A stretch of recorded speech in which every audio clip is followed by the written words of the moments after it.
I'm called many things by the left because of my viewpoints. But the only thing that they really love to trot out over and over again is that I'm Father Coughlin. Most people don't even know who that is, but you need to know who he is. When you'll see that it's laughable. It's a deep insult to be compared to him, but it's hysterical because it's so ridiculously inaccurate. It doesn't even make sense. Yes, Father Coughlin was against communism. Yes, he was on the radio, like me. Yes, he was against the sitting president, FDR. But it's weird because that's where it ends. Because he was initially a supporter of FDR. He was also wildly anti-Semitic. Not me. He was for big unions. You know how much I love unions.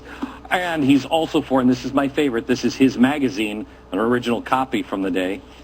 He was also for social justice. The union man. Oh, yes. That's me in a nutshell, isn't it?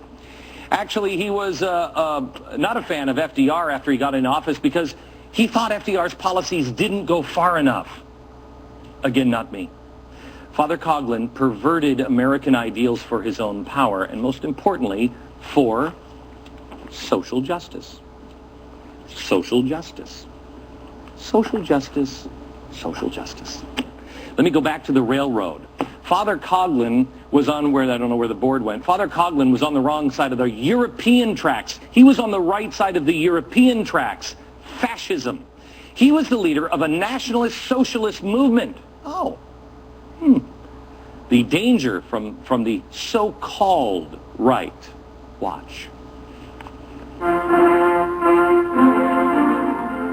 As another presidential election approaches, a Roman Catholic priest, for the first time in American history, is seriously involved in national politics. Some are unpopular, but God hates a hypocrite. Father Charles Coughlin was one of the most influential voices of the 1930s. He was a Catholic priest who became immensely popular radio personality with the largest audience in the world. Radio was the first mass media in a way that print never could be, coming around almost exactly on time with this economic hardship. It was this electric combination. There were times when Father Coughlin's following got to the point where he had 30 to 40 million listeners. You could walk down the block and you could hear the same broadcast of Father Coughlin coming from every window because every family was listening to it. At his peak, Coughlin received more mail than the White House, 80,000 letters a week.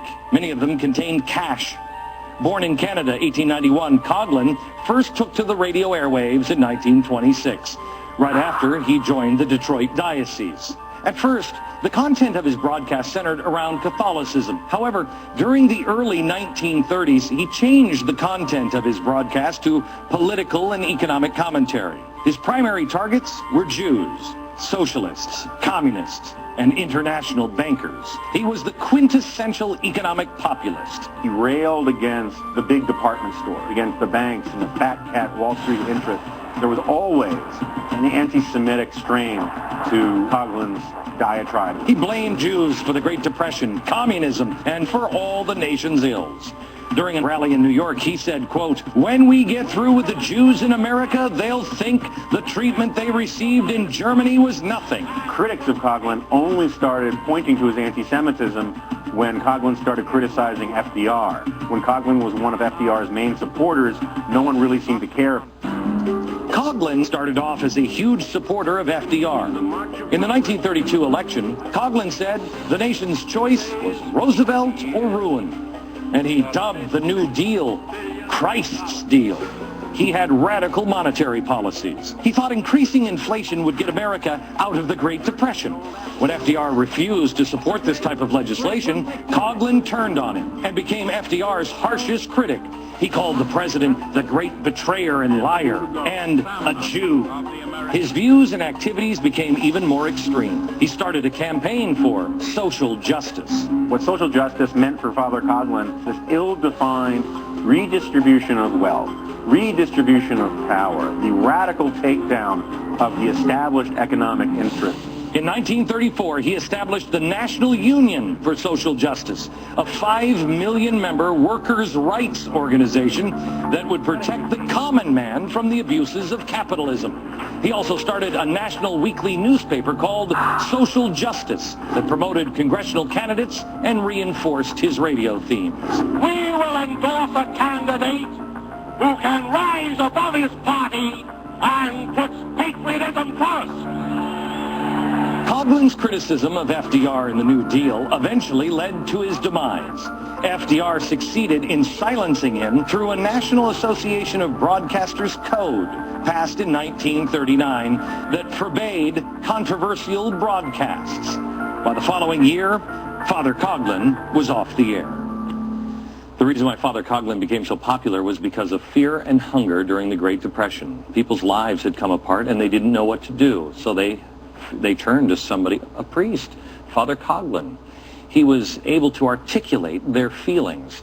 Unfortunately, his solutions were fascists. I mean, here he's got a picture in one of his magazines, picture of Stalin and Hitler, but it's Social Security, still a hope, because they haven't tried the Christian plan. The Christian plan. Social justice. Back in a minute. The marriage of communism and big labor exposed. Next.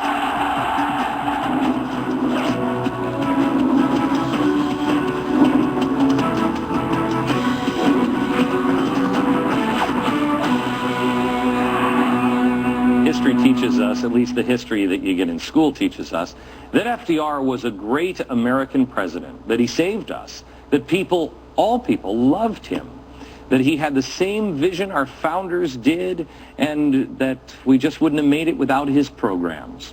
Well, I don't think much of that is true.